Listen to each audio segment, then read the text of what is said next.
Great. Okay. Hey everyone, I'm Anusha. I'm the consulting manager at Dalgo. I have with me Abhishek and Stuti. Myself and Abhishek will be leading this session today. Abhishek's the senior product manager at Dalgo, and I handle data consulting, that is building out data pipelines at Dalgo. I let Abhishek introduce himself as well when he takes over a part of this session. Today, we are going to cover four overall topics. One is just understanding how you can make data more useful for decision making, especially from an NGO perspective. See Dalgo in action. So we'll do a walkthrough of the platform, its features, and some new features that have also come out recently. And we'll also walk through a couple of case examples of NGOs that have used Dalgo and how they've used it and how they've benefited it. So you can ground some of those features in some real world experiences. And for those attending the session today, we also have a pro bono data discovery session offered for Dalgo itself. So we'll just walk through some of those, what we'll be doing as part of that offer, and we'll also have some time for Q&A at the end of the session. So keep your questions in mind or type them in the chat whenever you have them. All right. So I'll get started with the session. So we know that all nonprofits work on trust and data is something that kind of helps make decisions, helps fund decisions as well, because showing data and showing kind of impact that NGOs make can also help kind of propel and make programs grow. And it also drives discussions when you're planning for your monthly outcomes or your subsequent programs and design iterations as well. And it's used by almost everybody in NGOs, people at the grassroots level or people who are program functionaries, program teams, M&E leaders. Everyone is going to be using all of this data. And this is something that's important, that we all know is important for all of the organizations. With that, I just want to also understand how all of you are currently using data, and how we're just going to release a poll just to get a sense of how you'd like to be using your data better as well. Um, if we could just send that poll out, Stuti. Yeah, just sharing it up on the screen.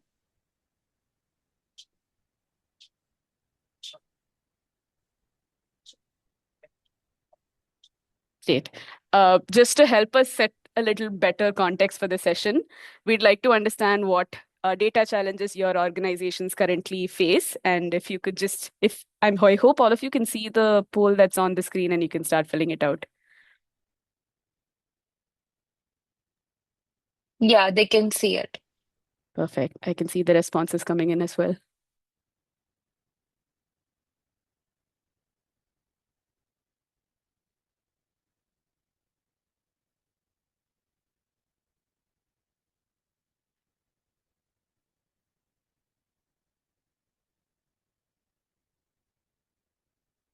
We'll give a couple more seconds before we can share the results with everyone here.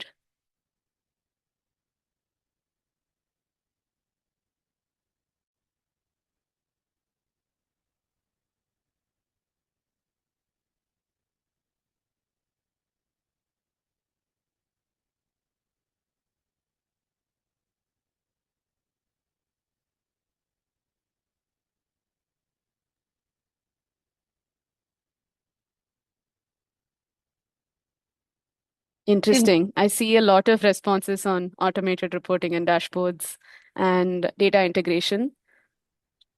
Um, I think we have most responses right now, and we can just share the results and we can talk a little more about it.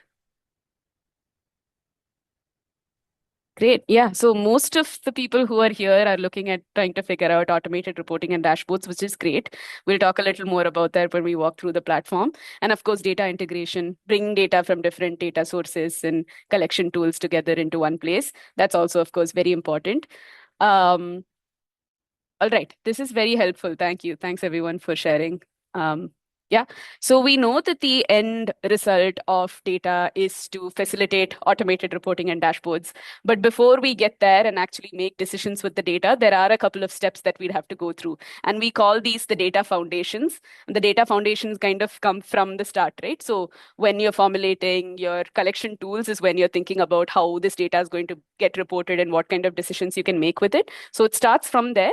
But it doesn't end there. It's also about how you're storing that information, how you're bringing it all into one place. Because in most cases, there's not just one single tool that collection tools that solves all of your problems. It will be information that's collected in different forms and methods. Cleaning that information and making sure that it's usable for you to present in charts or in presentations, whatever it is. Visualizing them so that people who are not familiar with actually using the raw data can actually look at it and make decisions, understand trends, and also acting on it. So sharing alerts, getting people to understand what kind of progress has been made on some of the programmatic parameters. Are you meeting targets? All of these things are kind of important, but in order for decisions to be made, we need to sort out all of these step by step. So it starts with the integration, bringing all of the data into one place, storing it into one secure place that is accessible by people who need to access it, cleaning it up so that you're able to transform, create joins, create tables that are usable for any sort of analytics, and then, of course, the visualization and the automated reporting processes. So that's basically the data foundations that you need before you start decision making. But there are certain hurdles that a lot of organizations would be feeling as part of this process.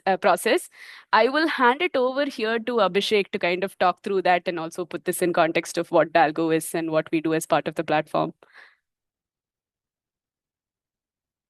Yes, over to you, Abhishek. Thanks, Anusha. Let me just start sharing my screen. Let me know when you can see it.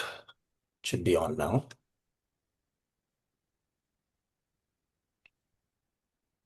Yes. All right. So, like Anusha was saying, hi everyone. My name is Abhishek. I've been at Tech for Dev for I think coming up on 4 years now, and I lead product at Dalgo.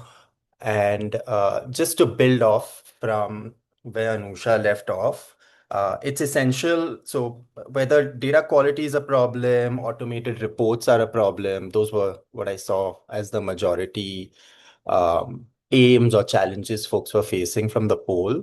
So, whatever these problems are, at the end of the day, you need to start with strong data foundations.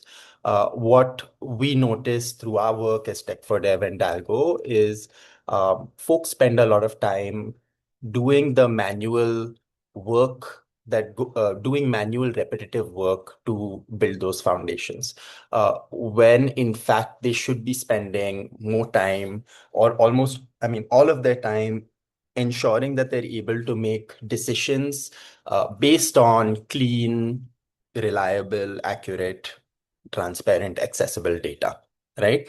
And so that's the first thing that Dalgo aims to overcome to help you spend more time on that decision making, on that storytelling, knowing that your foundations are solid, your data is reliable, so on and so forth, right?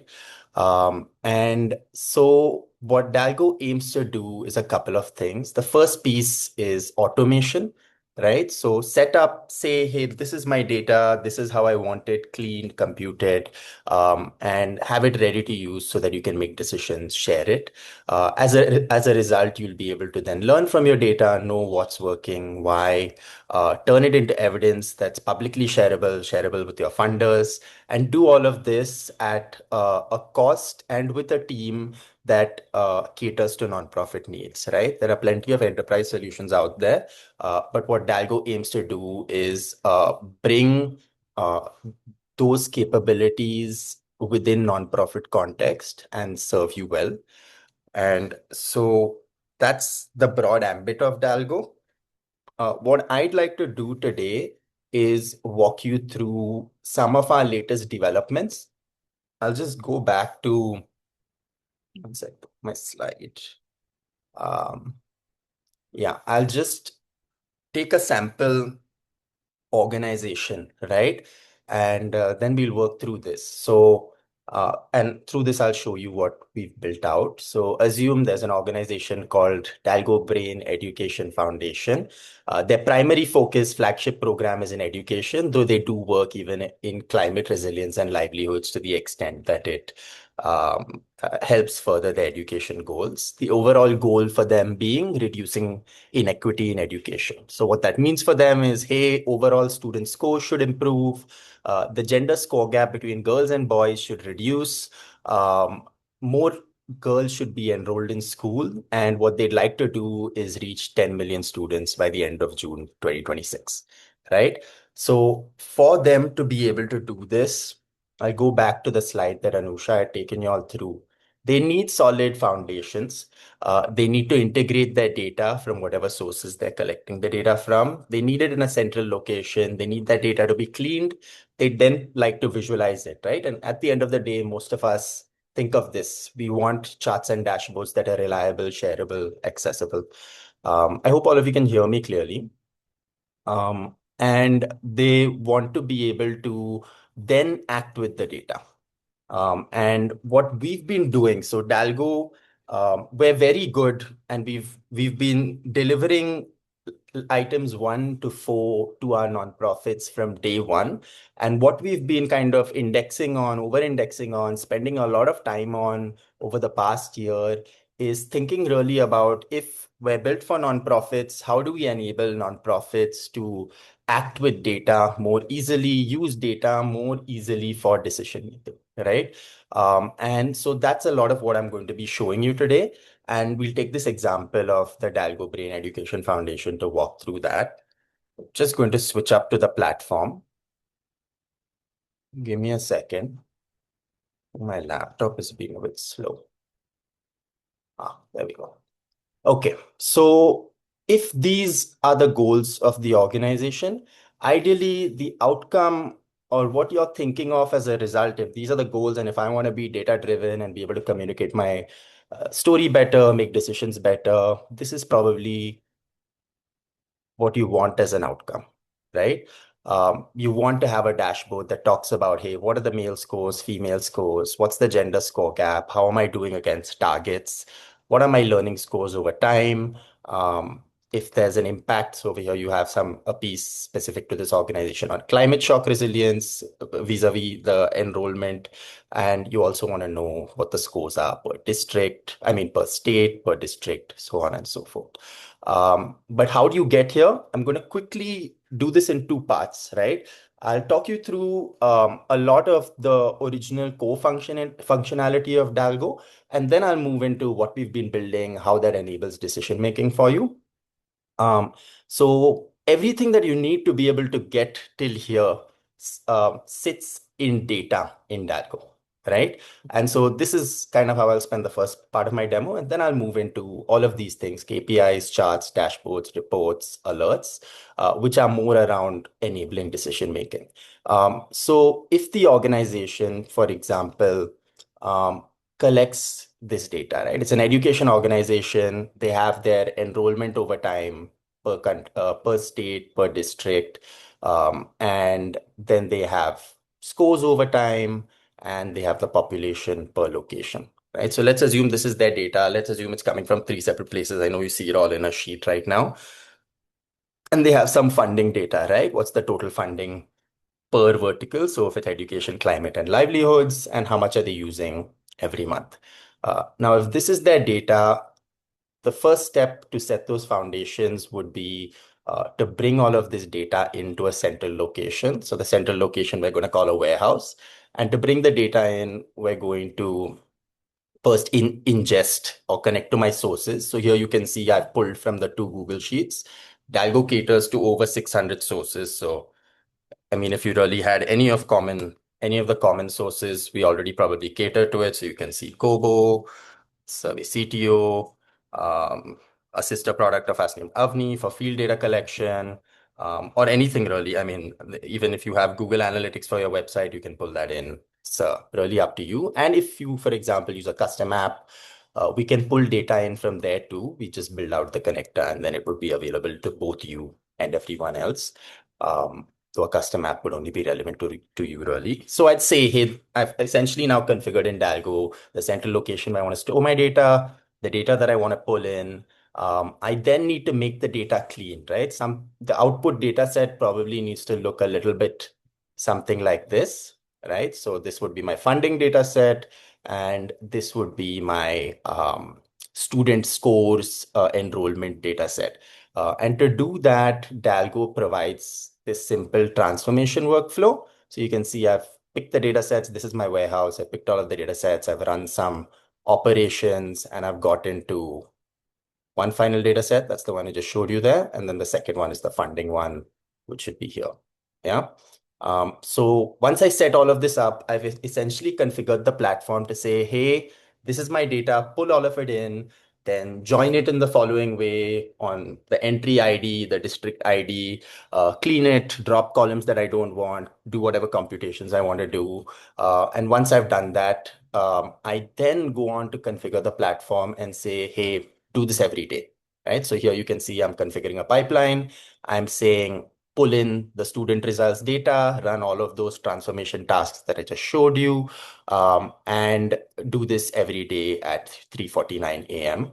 Apologies for the arbitrary time. It's just, I think, the last time it was done. And once this is done, what you'll see is every day your data is coming in, it's pulled in, it's transformed, and you have clean data sets being pushed back into your data warehouse. And you can then essentially do whatever you want with those data sets. The most common thing people will then do is connect a dashboard to those data sets, right? So that's what I've done here.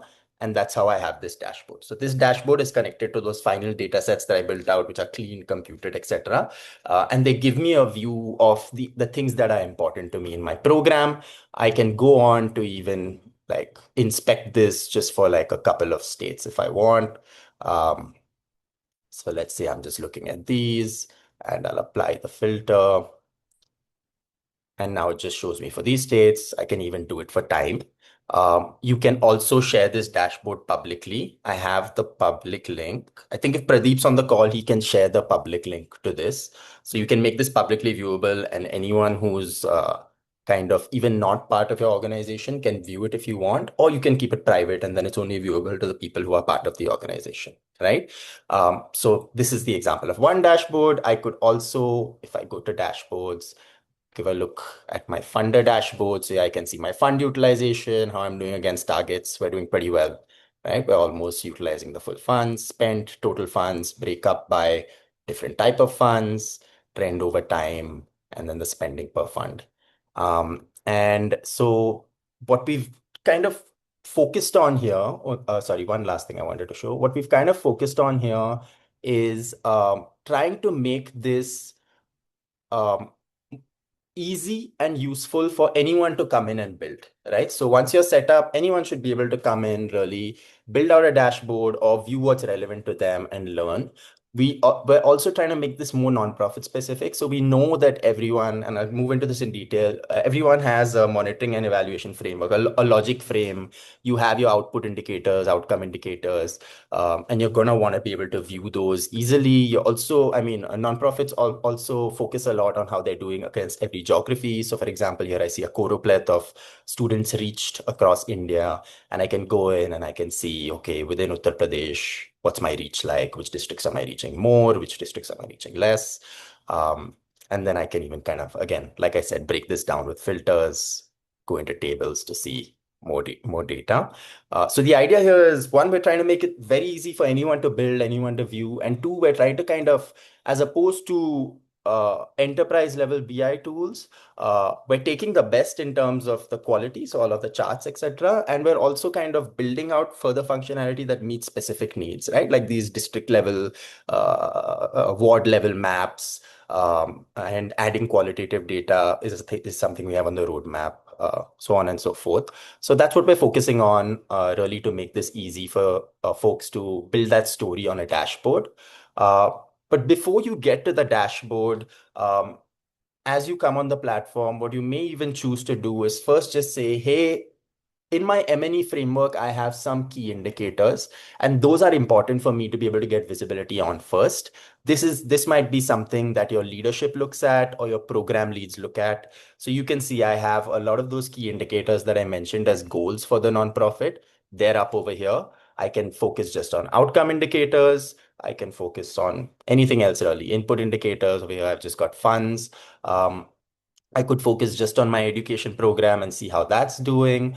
I could also actually just look at, hey, what needs my attention, right? Or what's critically off track.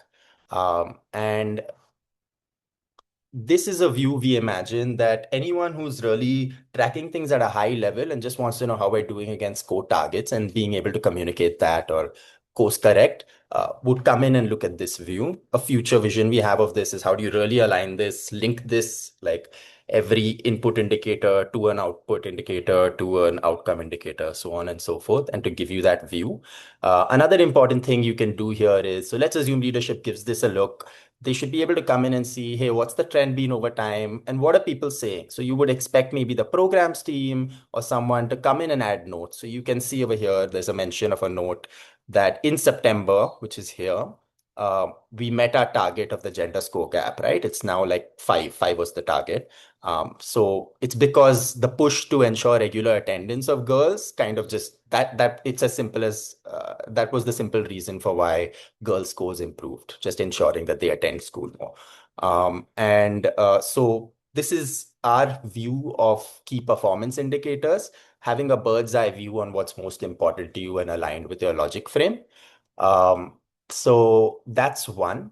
Another thing that we've been hearing from our nonprofits and been eager to build out and finally have was that every nonprofit may run a bi-weekly or a monthly review of a dashboard like this, right? So maybe it's the M&E team with the field team. Every 2 weeks, they sit, they meet, they ask questions about, hey, these were the numbers 2 weeks ago. Now these are the numbers. Why is that? What are next steps? Who's going to focus on what?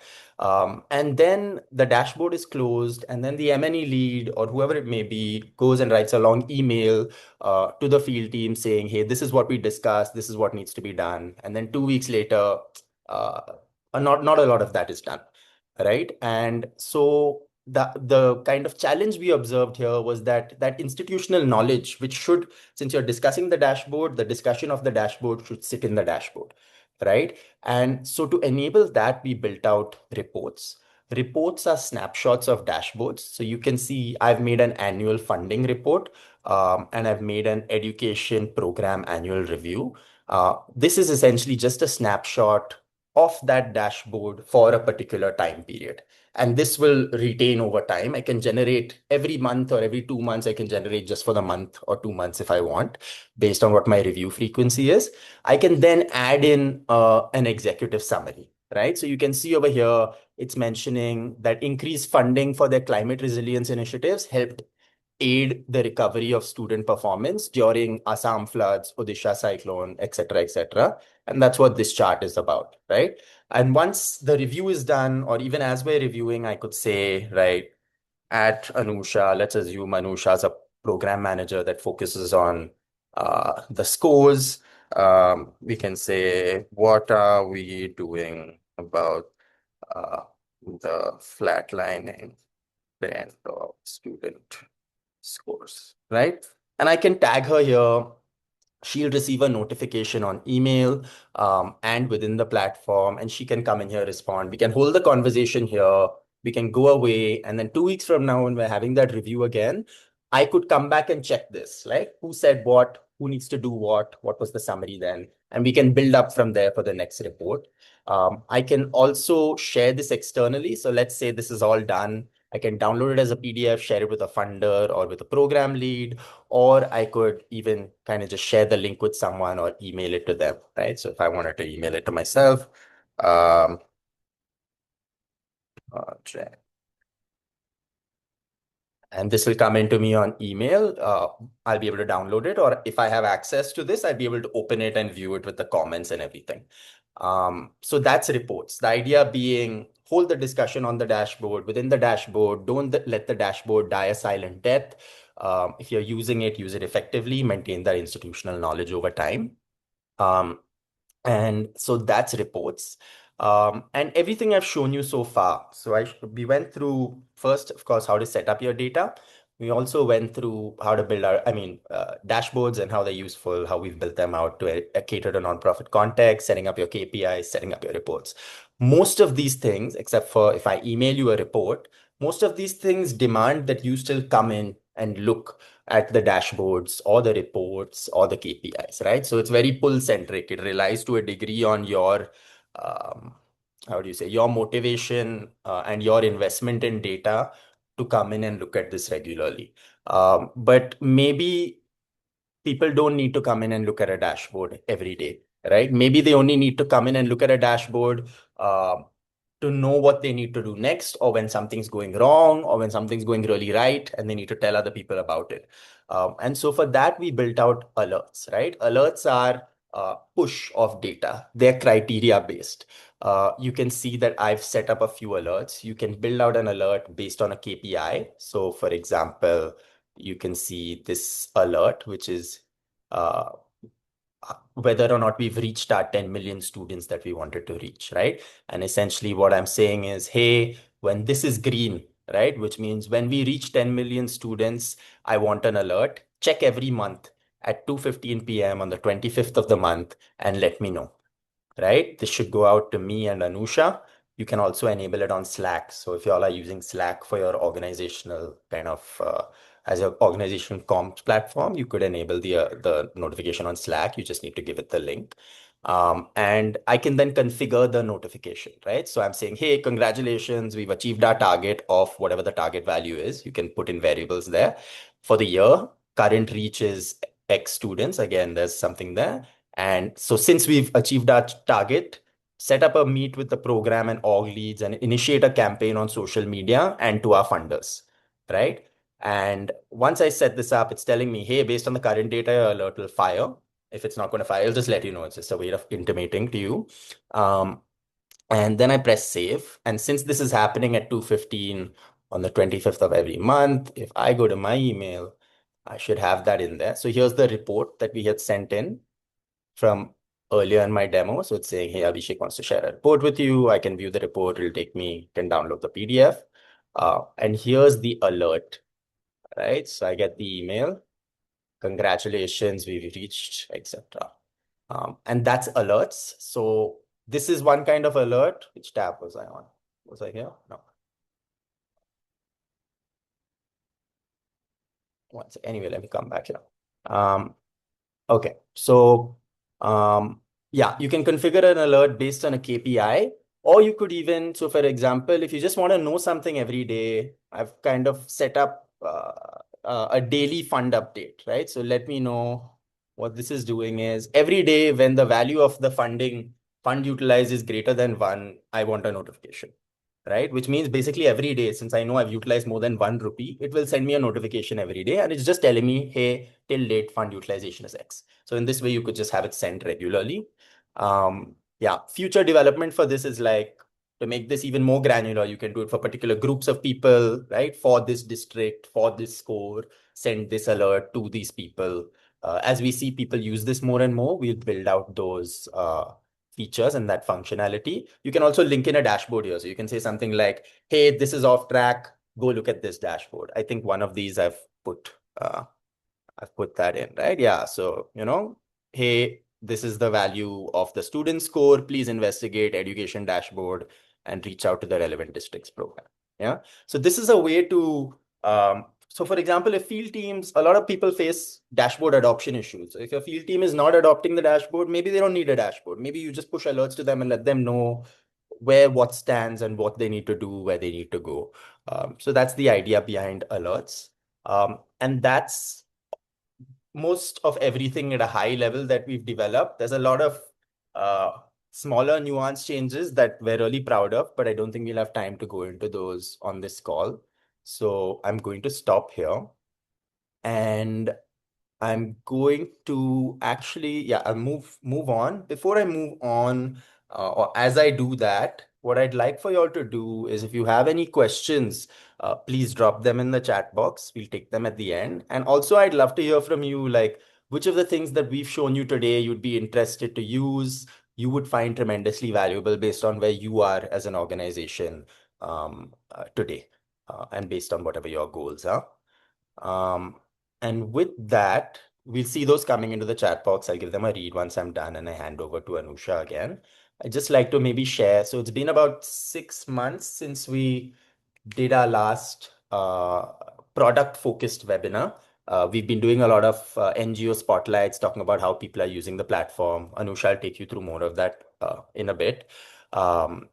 But since it's been a while, I'm just going to share a little update. So everything you've seen so far is already here. Other things that should be out, I mean, that are out or yeah, in the process of releasing that I haven't shown you yet is access control and sharing. So right now, everyone in the org can see everything and you can make things public. Those are the two modes of sharing. We're now enabling you to have more fine-grained access control. So pick a dashboard, say only I should be able to see this dashboard, or say me and all the program managers should be able to see it, that kind of thing. We also have AI chatbot dashboards in beta. We're testing this with a few of our NGOs, which essentially allows you to ask a question about a dashboard, get the answer. You don't need to pass through all of the possibly heavy visualizations on the dashboard, depending on how you design it. And the last thing that we should have out, I think this week or the next, is theming and customization, right? You have a logo, you have particular branding guidelines. You would then now be able to configure all of your visuals based on those branding guidelines, have your logo up there, yeah, pick the color, combination of charts, things like that. And then our plan for the coming quarter is really just to iterate more on this. Based on feedback, we'll keep on growing things. And we'll also, there are some things we know we'll do, right? We'll improve our notifications. We're hoping to enable trial accounts. So anyone just comes to the website, provisions a trial, tries it, tells us what they think. Improving onboarding, making it easier and easier for you to onboard. And lastly, we've been running a few experiments so that you can just tell Claude, or maybe even in a chat in the Dalgo platform, hey, here's my data. Tell me what here's my data. Here are my KPIs. Set up my pipeline. Set up my dashboards, alerts, reports, metrics. So that's something we're experimenting with. All the while, of course, Anusha who's here. The consulting team has been engaging with all of our NGOs deeply to see where and what needs to change and why.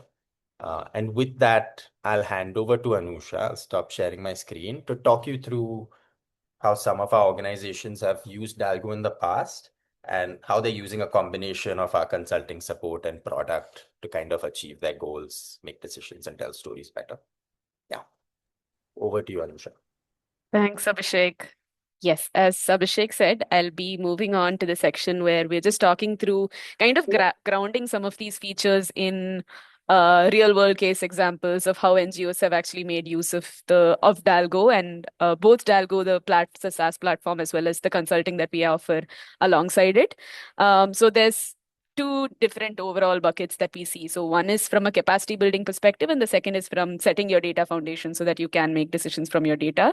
And there's a multiple different ways in which organizations benefit from it. It's not just about the entire automation process. It's also the idea that you have a single source of truth from which you can create any dashboards that you need. You can make, once you have your data foundations ready, it is kind of suitable for you to build AI infrastructure on top of it. You're able to manage your data a lot better. We also enable organizations, we provide training on how the data models can be set up. We provide support on a regular basis. So when you have new programs coming in and when you are building out new data models, we're there to kind of help you through the process and make sure that you're doing it in the most efficient way. And also kind of training the team to make sure that you are also equipped to work with the systems yourself and understand the processes a lot better. With that, I just also wanted to just walk through a couple of NGOs who have previously presented in these webinars. So those who have participated in these webinars in the past, you might be familiar with some of these examples, but we've just like kind of brought them out just to like show the different ways in which NGOs have taken away from the platform and the consulting. So just as an example, Boomi, which is an education NGO that we're working with, they for them, the priority was to make sure that their current processes, so they were collecting data on Google Sheets and they were transitioning over to a more sophisticated system, a more automated system, but they wanted to make sure that it doesn't disrupt how these processes work with one another. So how do we make sure that while tracking using Google Sheets, they're still able to integrate information coming from different other sources? And how can that be brought together for them to build out KPIs and models so that that can be used for program analysis and decision making? So that's one of the ways in which they've benefited from it. So they're migrating from one tool to the other, and they also want to make sure that these two data sets are able to work together well with one another. So that's how they've benefited from it. AKRSP, they work with a lot of individual functionaries at a village level, and they kind of wanted to share these dashboards. So they wanted dashboard in the hands of the people who are actually benefiting from the programs. So they also wanted them to access those dashboards individually. So they created individualized views for each of these functionaries, so they can go to the dashboards and see what kind of progress that they've been making on what their outcomes need to be. So that's one way in which, so it's actually giving data in the hands of the people who are actually able to make those changes themselves. Then we've also worked with uh, healthcare organizations like Umeed and Noura Health, who the live the live data sets actually help them, and it's also quality control. So we have that's like a feature that we didn't fully walk through, but there are ways for us to set rules on how whether there's missing values, whether there's anomalous values. So it actually calls out when there are certain issues with the data itself and help you monitor and make sure that the data that you're actually visualizing through dashboards is of good quality.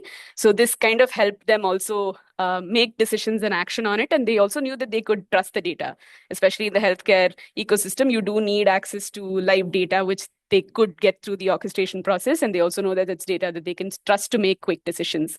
With a lot of other organizations, it's just simply created out of efficiencies. So it's reduced the time that's taken to clean the data and make it presentable for reports. Otherwise, it's just a repetitive process of having to clean any new collection that comes in, export it from the source where you're collecting it, and then like run it through an analysis process or run the code every single time. While this process is just a one-time setup where you can automate it going forward. So there are a lot of organizations who found a lot of benefit from the time that it saves.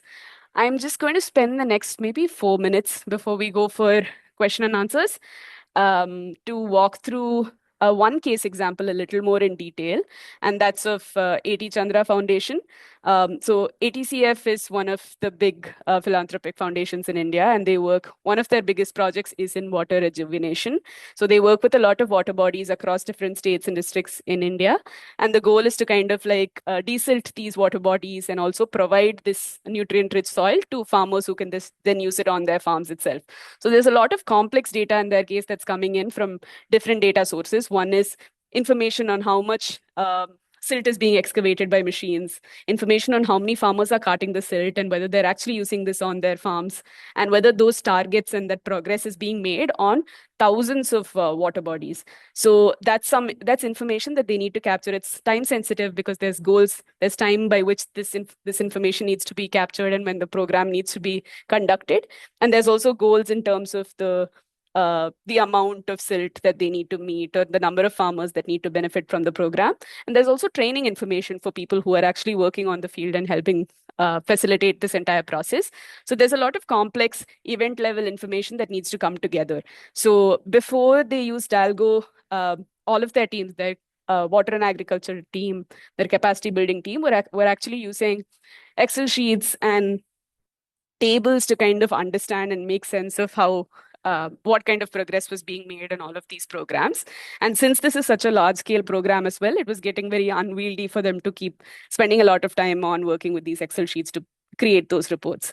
Once we kind of brought the data together through Dalgo, and this was a process of the integration process that Abhishek mentioned in the entire the walkthrough that he did. That consolidation, the automation process made sure that on a regular basis, the data from these two different data sources was synced. And the second thing that was also happening in the back end was the transformation process. So bringing the different information on machines, farmers, excavation, all of that needed to be brought together. So multiple tables kind of brought together, consolidated at the level that they need, whether it was at an NGO or a funder level, at a state level, district, water body, village level, taluka level. All of those views were created and dashboards were built out for those individualized programs and views. And these were shared with the respective people who would be able to either so it would be at a leadership level, at a MEL team level, or at a district level, people who are on the ground looking at it. All of them had access to this data. And even at a leadership level, we allowed the opportunity to have drill down. So if they wanted to see what was happening in a specific water body, they could just click down using the drill down charts and tables to see what was happening in a specific place. And there was also call outs on like there were trends. We also called out on certain parameters being met. So there's a certain machine limit that needs to be reached. So calling out on those is where the alerts features could come in. And of course, for projects like this is where we could also bring out reports, because there could be automated reports that are sent for every month as a snapshot or every quarter that could also be sent out. Right now, they are using it to kind of track the program performance, identifying where there are gaps and where they can just come in and help make decisions. And also, data quality is a big deal in this specific organization for the kind of time sensitive data that they collect. So we had set up a lot of data quality rules and checks to make sure that the collected data is also cleaned so they can trust the data that's being reported on the dashboards itself. And I think we're at time. I will move on to the final part of uh, the presentation, which is just talking about Dalgo's pricing itself. The pricing sheet that we're sharing today, this is the pricing for Indian organizations. So this is in INR. For international organizations, there's a separate sheet which we'll share after this presentation. But we have platform SaaS, which is the basic platform pricing. And then we also have SaaS along with consulting, just to help everyone set up, because we realize that a lot of organizations do need a lot of support in trying to figure out how information can be consolidated and the best possible data architecture for them to go ahead and create those visualizations. So we provide training and we get them set up on building out those data models. So we have three different tiers for onboarding. Based on what the need and the scale of data is, which we decide on a case-by-case basis. That's about the pricing itself. I know I kind of went past the case studies very quickly. So again, if you have any questions, please feel free to add it in the chat. And before we go to Q&A, I also wanted to just quickly share what the offer is for those who are participating in the webinar today, which is a pro bono data discovery session. So this is just a free session. We'll share a form for you to fill out so that we can get a call set up with you to conduct this data discovery session. And this is just a free session that you have with consultants, which includes me as well, where we'll just have like a session with you to understand what your current data needs are. So you don't really need to make a decision on tool adoption right away. If you just want to kind of explore a little more, understand where it is that Dalgo can help you, you are free to kind of register for this session. So you'll get a sense of where you are in terms of your current data maturity, understand what your current bottlenecks are, and what kind of recommendations would you need to kind of work with your data a lot better. And this is for all of the organizations that work, all NGOs that are working across programs, across sectors. You're looking at ways in which you can get set up with AI. What are the foundations that you need to have in place before you can start using AI to work with your data? So that's just a quick teaser of what we will do as part of these data discovery sessions. So you can just feel free to sign up for the program, and I have a QR code here. There's a short form that you'll have to fill out. It's really short, I promise. And we'll just get a sense. You'll also just get a quick sense of how you can benefit from Dalgo as well. All right. That's it from us. Let's open the floor for questions. I'm just going to open up the chat.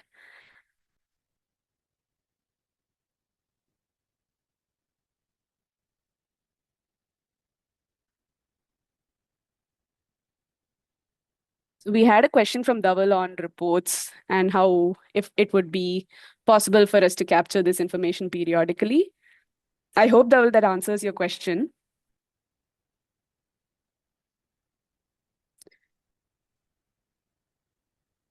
Okay, would like to understand what capabilities are there in cleaning part of the data. Would like to see some examples of advanced things there. Right. So Abhishek maybe just walked through the UI-based transformation process where you could actually see data that's coming from the different sources. So once you finish the ingestion flow, where you've put in all of your, whether it's Google Sheets or Kobo Toolbox, whichever source that you're ingesting data from, even if it's a custom app, we can just pull it from those apps. So once that's loaded onto your source, we all know that it's raw data, it cannot be readily usable. So Currently, transformations, there are two ways for us to go about it. One is the UI-based transformation. And if there are more advanced needs, in a lot of cases, we see that there's a need for matching information across different data sources that are coming in, reconciling information between data sources. So all of those can be done. Those are some of the complex examples that we've come across. And of course, any sort of like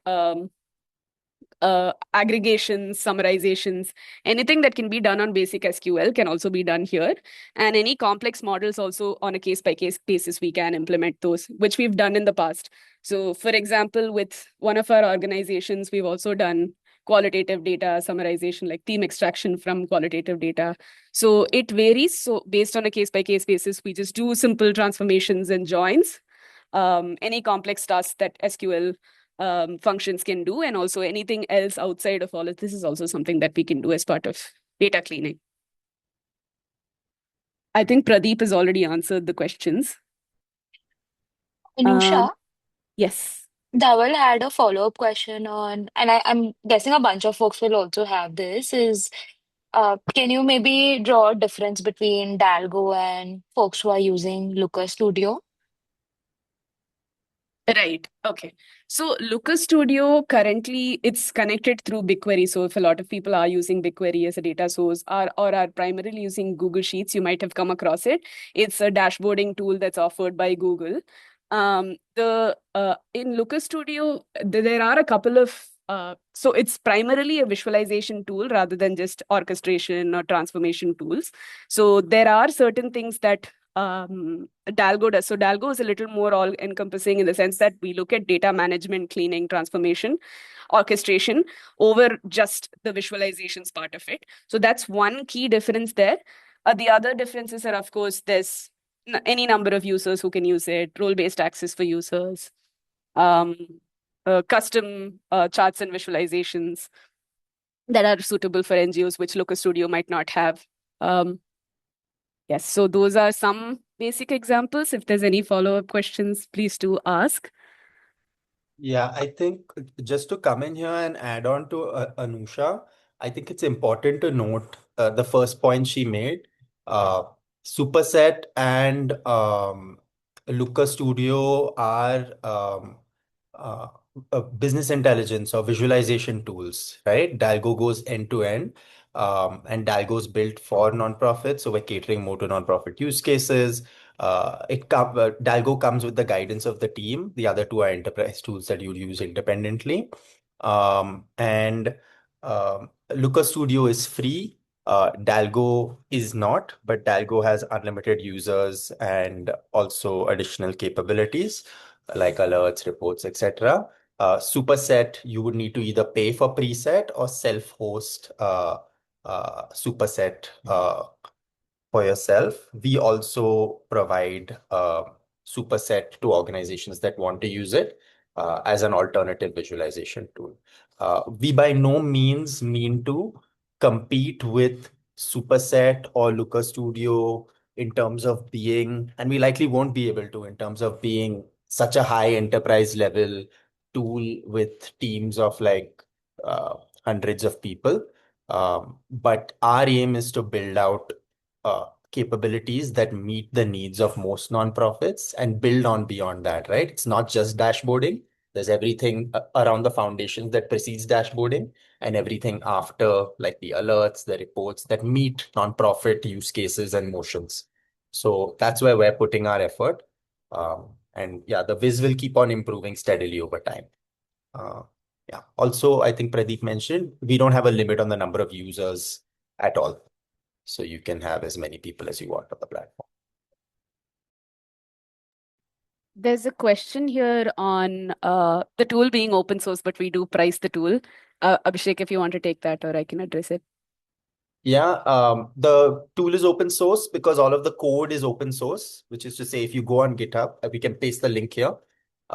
You'd be able to see all of the code. You could potentially set it up on your own, host it on your own. If you'd like to use our hosted service of Dalgo, then you pay a subscription fee for continuous use of the platform. I think that's in Anusha's pricing sheet. So that's really what you're paying for if you pay us for it. Yeah. And most people, most organizations, since we're in the nonprofit space, benefit from that approach, right? 17,000 rupees a month for someone to be handling the entire infrastructure, providing you support, and also a consulting team to help you with everything, versus hosting it on your own. When as nonprofits, most nonprofits don't have the tech capacity to set up and maintain infrastructure, and neither should they, in our opinion. That's fine, right? Nonprofits focus on their programs and their teams are built to support their programs. That's why we exist, and that's why it costs. That's what the associated cost is for. I Yeah. hope that clarifies. Cool. I'll move to the next question, which is on from Shreya on supporting student level reporting and dashboards. That is conducting impact assessments at an individual student level.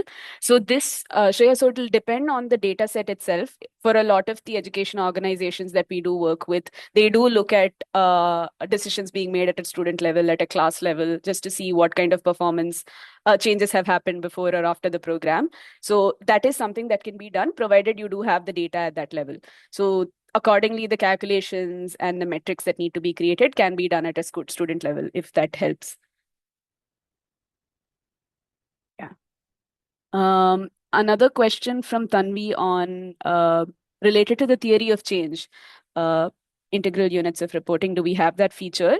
Currently, the theory of change idea that we had comes across in the KPI feature, where we're looking at programmatic, like tracking program progress across different elements of the theory of change, starting with inputs to the outcomes and impact.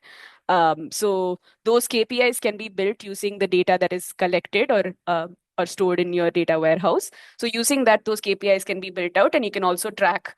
If that helps answer your question, it can also help track progress on all of these outcomes and outputs.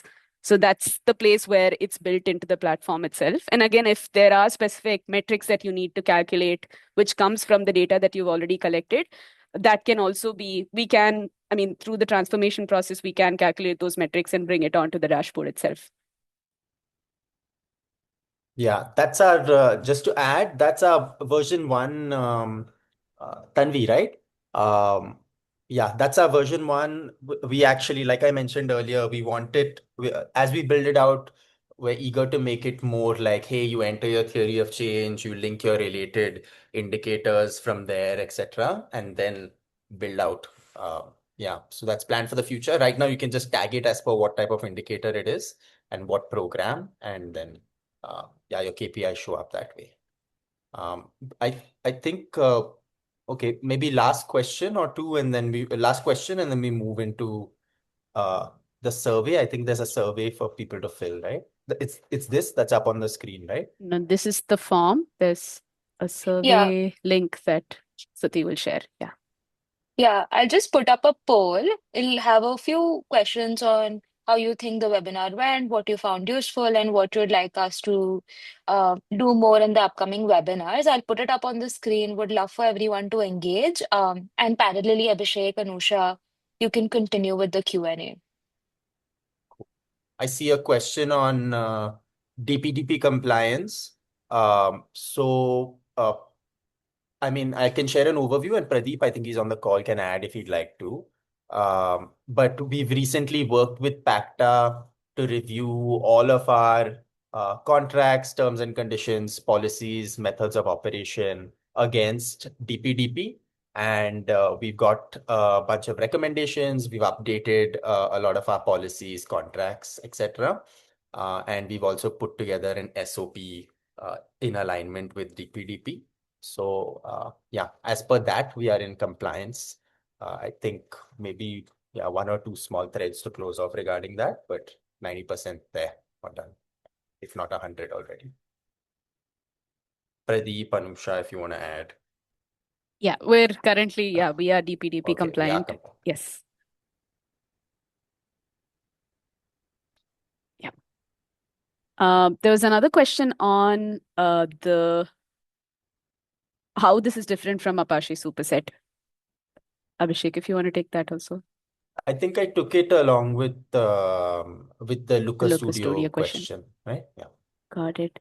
Uh, question from Tanvi on, is there a system that can suggest KPIs or do I have to set them up manually? Where do my program details go?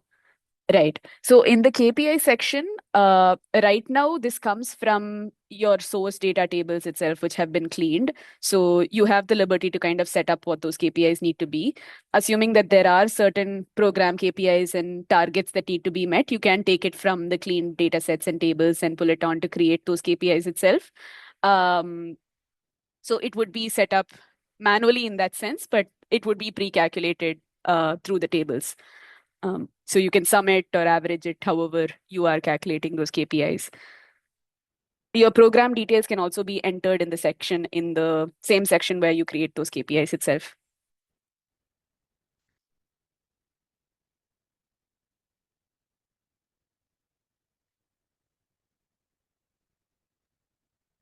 Tuti, can you turn off the setting for people, for the audience, to be able to unmute themselves? Can you make that possible? Yeah, sure. Tanvi, you'll be able to unmute yourself now. Hello. Hi. Yeah, am I audible? Okay. Thank you so much for taking my previous questions. I just have few more questions. What if the funder is from abroad and their framework is different than BRSR and CSR2? And the KPIs, I want to map my KPIs to that framework so that I do my reporting properly. Do we have such suggestions right now where you map uh, the KPIs from my programs, or tell me the exact KPIs which and the data points which I need to track so that I can do the reporting accordingly? Do We we have? don't. We don't. What are the two frameworks that you mentioned that you need to align with? I was just giving an example of BRSR and CSR2, but Okay. I was just doing a research and there are 100 plus frameworks right all over the world. So Hmm. I just wanted to know if there is a pipeline where we can connect the two. Right. No, so there isn't a way for you to do that right now within the platform. Yeah, this is actually interesting feedback. Um, and yeah, we'd be eager to understand more about how you and if other nonprofits do this regularly, right? Pick a framework and say, here's my theory of change and my indicators. Here's the framework. Map it for me. Build a dashboard out in alignment with this. That's the idea, Mm. Tanvi? Yeah. Would Yes. love to hear more on that from you later. Right now, the platform doesn't do that, but we'd be eager to know if that's useful for many nonprofits and then consider building it out. Yeah. All right.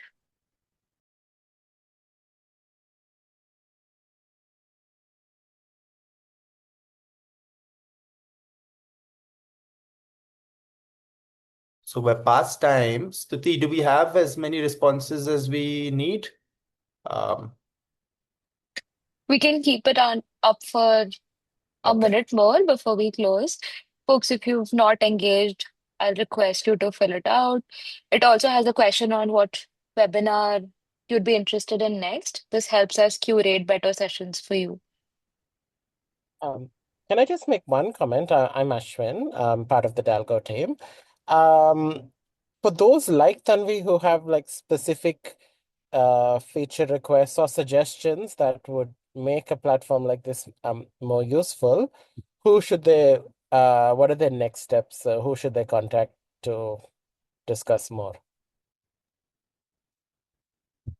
We'll put the email in, but I mean, we'll reach out to you, Tanvi, um, Yeah, and but everyone for else anyone that's else, made a yeah. suggestion, and everyone else, I'm just going to put down the email in chat, and you can reach out to us on that email if you have suggestions or questions. Yeah. So